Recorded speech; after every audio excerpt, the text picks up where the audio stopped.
Assalamualaikum warahmatullahi wabarakatuh. Selamat datang kembali di Rio Hotspot Channel. Kemarin usai Indonesia ditahan imbang 0-0 oleh Australia, ada fans kardus yang berkomentar seperti ini nih. STY pelatih digaji gede, fasilitas dikasih, pemain naturalisasi dikasih, tapi cuma bisa main bertahan parkir bus, ngandalin counter attack. Mending counter attacknya nggak cetak gol, lawak.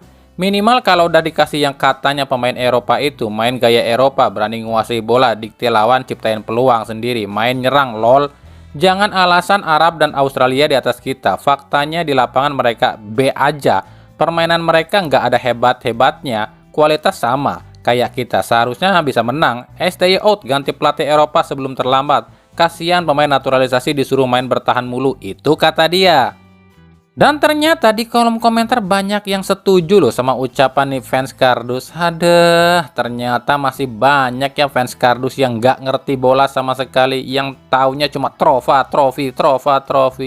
Nah, kenapa orang ini kami bilang tolol? Ya tolol 100% lah. Dia seenaknya ngomong kayak gitu seolah dia yang main, padahal dia ngerti bola aja nggak sama sekali.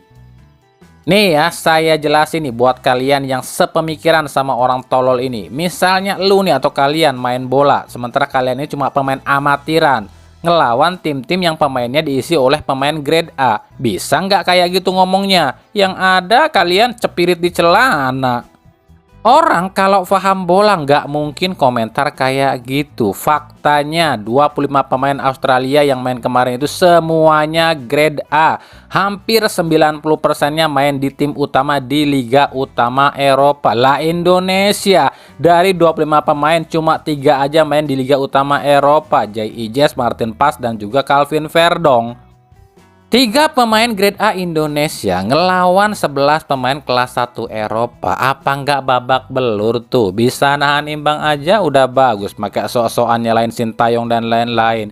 Coba bandingin 2019 Simon McManamy itu pakai berapa? 8-11 naturalisasi. Apa hasilnya? AFF jeblok. Semua pertandingan yang dijalani kalah semua, bahkan dibantai Uni Emirat Arab 5-0. Lawan tim-tim ASEAN aja ketar-ketir. Fix nih yang komentar kayak gini nih 100% anak buahnya Toel nih, nggak ngerti bola sama sekali nih, cuma bacot doang, minta Sintayong out, lebih ganti pelatih Eropa. Lu pikir dengan ganti pelatih bisa langsung berprestasi? Makanya kalau nggak ngerti bola nggak usah ngebacot, bacot tolol emang. Terus juga ada yang komentar nih, katanya semua pemain Indonesia ini nggak bisa bahasa Indonesia. Ini kadang-kadang geli, ini orang kocak nih, bener-bener orang Indonesia ini. Bener-bener ya, kayak kata Soekarno itu musuh Indonesia itu ternyata orang Indonesia itu sendiri. Makanya lu dengerin nih kata-kata orang ini nih, buat kalian yang suka ngeremehin pemain Indonesia dan ngeremehin atau nyinyirin pemain Indonesia, timnas Indonesia nih, dengerin. Ada yang bacot, timnas apaan tuh, nggak ada pemain pribuminya, bule semua, masa dibanggain. Lah, timnas Inggris juga bule semua, waktu Euro kemarin lu bangga-banggain. Lu pakai ngetes timnas mana yang nggak ada pribuminya? Lu lihat timnas USA, emang ada orang Indiannya. Terus timnas Australia semalam, emang ada orang aborigin-nya?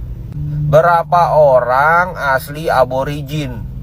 Orang tinggal nikmatin bola aja, hore-hore pakai acara sok-sokan nasionalis. Lagian kalau misalnya lu nikah sama orang bule, terus lu punya anak lu mau bela timnas, masa nggak lu kasih? Timnas Indonesia itu cuma darurat striker, bahkan nggak punya striker yang monster. Dilawan Australia aja sampai Ragnar ini dipaksain main 90 menit, bahkan Arhan aja dipaksain jadi striker loh. Kalau nanti ada yang komentar, kan ada Sananta, kan ada Hoki. Emang bagus. Nyari striker yang grade A itu susah, sangat susah. Kalian nyalain Sintayong, tapi kalian nggak paham dasar-dasar sepak bola. Dasar-dasar sepak bola buat menang itu harus nyetak gol. Untuk nyetak gol itu butuh striker. Nah, itu pelajaran dasar dulu deh sepak bola. PSSI harus segera bergerak nih mencari striker. Lupain tuh pemain-pemain yang emang hatinya nggak sepenuh hati buat Indonesia seperti Ole Romenis dan juga Sydney Van Hooijdonk. Fokus aja nih sama pemain-pemain yang memang ingin dan cinta sama Indonesia. Buat Ole Romenis dan Sydney Van Hooijdonk udah cuekin aja. Suatu saat kalau mereka ngemis-ngemis ingin masuk timnas, jangan harap ya, tolak aja, cari yang lain yang benar-benar cinta sama Indonesia nih. Contohnya mungkin Ridwell bersaudara kali yang udah cinta mati sama Indonesia, kan bisa diusahain. Atau mungkin PSSI bisa nih ngambil strikernya Leeds United yang bermain di Liga 2 Inggris, Joel Piroe, yang baru-baru ini menyatakan siap membela timnas Indonesia. Siapa Joel Piroe ini? Joel Piroe adalah seorang striker berusia 25 tahun kelahiran Wijchen, Belanda. Bertinggi tubuh 185 cm, saat ini membela klub Liga 2 Inggris Leeds United. Joel Piroe ini musim lalu adalah top scorer Liga 2 Inggris meskipun belum mampu membawa Leeds ini promosi ke Premier League ya. Joel ini memiliki darah Indonesia dari sang nenek yang asal Mojokerto, tapi sang nenek ini memilih berimigrasi ke Suriname dan melahirkanlah ibunya si Joel ini ya. Joel tertarik membela timnas Indonesia atas ajakan dari Tejo Nathan Choaon yang memang pernah satu klub dengan Joel ini di Swansea City di 2021 lalu ya. Dengan pengalamannya jadi top scorer Liga 2 Inggris, tentu nggak ada salahnya jika PSSI mencoba mengambil Joel ketimbang ngeyel buat ngedapetin Ole Romenis yang masih bimbang gitu.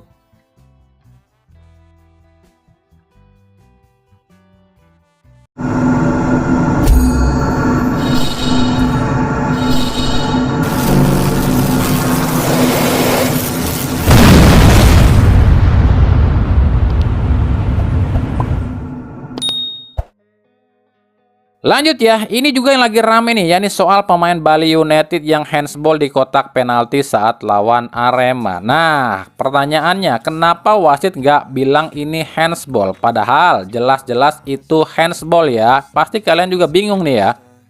Mungkin ini udah banyak yang ngerti ya. Bagi orang-orang yang udah paham law of the game FIFA, ini sih nggak aneh lagi udah ngerti. Tapi juga kan nggak sedikit nih orang yang fans kardus yang nggak ngerti aturan IFAB FIFA. Di dalam aturan FIFA 2024-2025 nomor 12 soal handsball ada 3 kategori soal handsball loh ya. Yang pertama, pemain dinyatakan handsball jika dia dengan sengaja menyentuh bola dengan bagian tangannya, tidak termasuk pundak dan ketiak loh ya. Contohnya dengan sengaja menjulurkan tangan buat menyentuh bola atau sengaja aktifkan tangannya untuk menghentikan pergerakan bola. Ini baru dibilang handsball. Yang kedua, pemain dinyatakan handsball jika menyentuh bola ketika posisi badan sedang aktif atau natural, alias tangan dan badan si pemain ini tengah aktif ya. Yang ketiga akan dinyatakan handsball jika si pemain merubah arah bola dengan sengaja dengan menggunakan tangannya atau tangan ini dalam keadaan aktif. Sekarang perhatikan video ini. Bola ini menyentuh tangan si pemain Bali United ketika si pemain itu terjatuh. Itu pertama, dan di sini itu artinya badan si pemain tidak aktif. Yang kedua, memang tangan si pemain ini menghadang laju bola, tapi bola itu nggak langsung menyentuh tangan si pemain, tapi mantul dulu ke badan baru kena tangan. Jadi di sini tangan si pemain itu meskipun menghalangi laju bola tapi dalam kondisi yang tidak aktif karena terjatuh, dan ini sah, tidak handsball.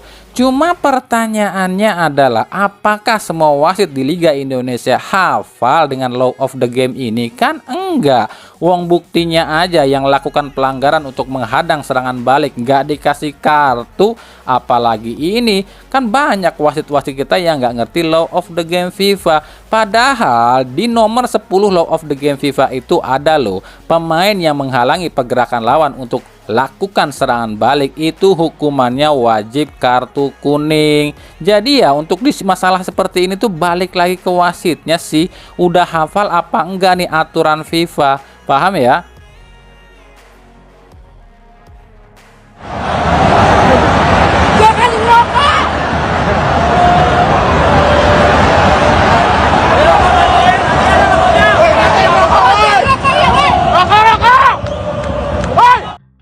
Lanjut, coba perhatikan video ini. Inikah yang dinamakan daerah si paling timnas, yang katanya timnas milik daerahnya dia doang? Malah nggak ada sopan santunnya ya. Udah masuk nggak pakai tiket, ditegur malah melotot, malah nyolot. Aduh. Kemarin itu tiket yang dijual oleh PSSI itu cuma 70.000, tapi faktanya penonton yang ada di dalam Stadion GBK kemarin lebih dari 100.000 orang lah. Yang 30.000 lebih ini dari mana? Ya, kasihan yang beli tiket lah, udahnya jauh-jauh datang beli tiket mahal, kalah sama yang gratisan. This is Jakarta.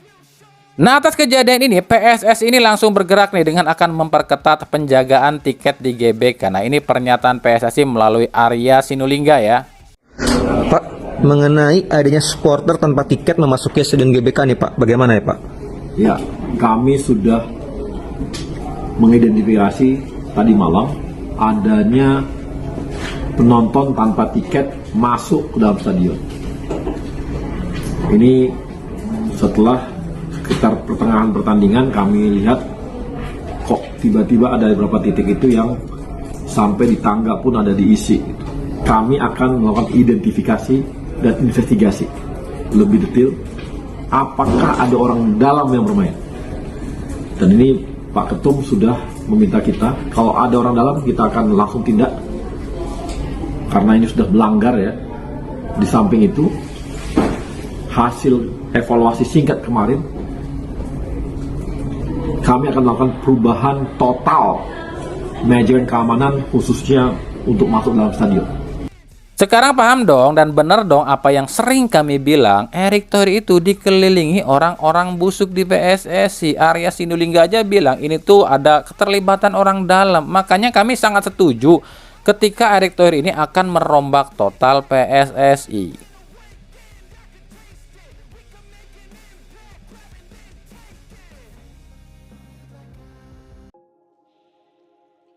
Dari Persib Bandung, usai ditahan imbang 0-0 oleh PSM Makassar, pelatih Persib Bandung Boyan Hodak mengkritik PT LIB yang dianggap tega pada Persib dengan membuat jadwal yang sangat padat buat Persib.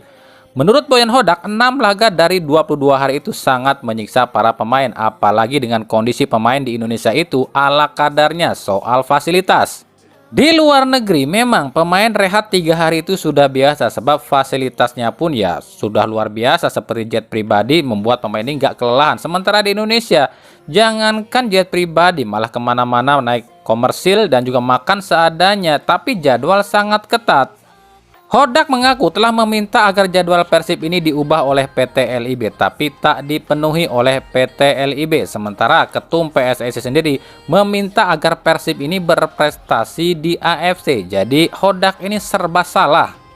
Apa yang bisa kita pelajari di sini? Kembali ya, apa yang pernah kami analisa di awal musim ini tepat dong. Kemarin aja banyak banget yang bilang, itu mah cuma analisa, Persib pasti oke, juara lagi musim ini, skuad Persib udah mumpuni, inilah itulah. Tapi kami pernah bilang, Persib ini akan babak belur musim ini dengan skuad yang jomplang. Tapi pihak Persib nggak pernah mau denger. Kami itu kalau bikin narasi udah kami analisa dulu. Persib ini akan main di 2 kompetisi dengan skuad yang jomplang antara inti dan cadangan ditambah kendala dan kondisi skuad yang seadanya dan fasilitas seadanya. Ya pasti babak belur lah Persib musim ini. Gimana nggak babak belur? Pertama, jadwal itu sangat padat musim ini. Yang kedua, fasilitas seadanya. Yang ketiga, skuad Persib yang jomplang. Itu loh yang kami analisa di awal musim dan kami bilang Persib akan babak belur. Percaya dong sekarang, Hodak sendiri loh yang bilang. Kalau kalian masih ingat dulu, bos Persib, salah satu bos Persib, Umum Mutar ini berjanji nih katanya sih akan beli pesawat pribadi nih buat Persib. Tapi apa? Nggak ada realitanya sampai sekarang. Jangankan jet pribadi, wong training ground aja nggak punya. Jangankan training ground lah, wong beli pemain aja ala kadarnya kok. Kan kami berkali-kali bilang, kalau Persib mau berprestasi musim ini, ya harus disiapkan segalanya dari awal. Skuad inti dan cadangan harus seimbang. Persib bisa ambil pemain asing lebih banyak dengan catatan yang 8 didaftarkan di Liga, sementara yang sisanya itu didaftarkan di Asia. Kon di Asia nggak ada batasan pemain asing. Tapi kan alasannya terbentur masalah dana dan juga financial fair play. Padahal financial fair play itu cuma berlaku di liga loh ya. Tapi ya mentang-mentang ada aturan financial fair play, pihak Persib atau manajemen Persib ambil pemain seadanya. Yang gratisan lah, yang murah lah. Buktinya apa? Hilang satu pemain asing aja, udah kelimpungan Persib 3 laga nggak bisa menang. Makanya di sini kita dibuka mata sama-sama. Jika yang lebih jago dalam urusan merekrut pemain itu di Persib, ya kita nggak bisa memungkiri, nggak bisa menutup mata. Tetap Teddy Cahyono lah. Jarang gagalnya kalau dia rekrut pemain. Hodak nih ya rekrutannya. Kami pikir yang bagus mungkin cuma Kevin dan Gustavo doang. Sisanya Mail dan Kocijan bapuk. 4 laga sudah dijalani oleh Persib. Kami pikir udah cukup ya buat para pemain baru ini adaptasi. Sekarang udah kelihatan dong dengan kemampuan para pemain. Tiron ini nggak bisa loh sejalan dengan gaya pragmatisnya Boyan Hodak. Tiron ini nggak punya kecepatan sementara Hodak mengandalkan kecepatan. Tiron ini eueuh lompatan. Begitu juga dengan Mail. Makanya ya lamun hayang juara dan berprestasi ulah sok lalawora. Ya sekarang ya cuma nikmatin aja sampai paruh musim. Syukur-syukur ada perubahan. Kalau nggak ada ya mau nggak mau Persib harus rombak total skuadnya. Buang pemain yang nggak berkontribusi. Tiron, Mail, Kocijan ini di Lego aja. Cari pemain yang kualitasnya lebih bagus. Kalau perlu nih ya 1 slot asing di kiper itu Lego aja. Ganti ke striker. Kalian harus ingat prinsip dasar sepak bola. Untuk menang itu butuh mencetak gol. Dan untuk mencetak gol butuh seorang yang bisa mencetak gol. Itu prinsip dasar sepak bola. Dan di Persib nggak punya itu.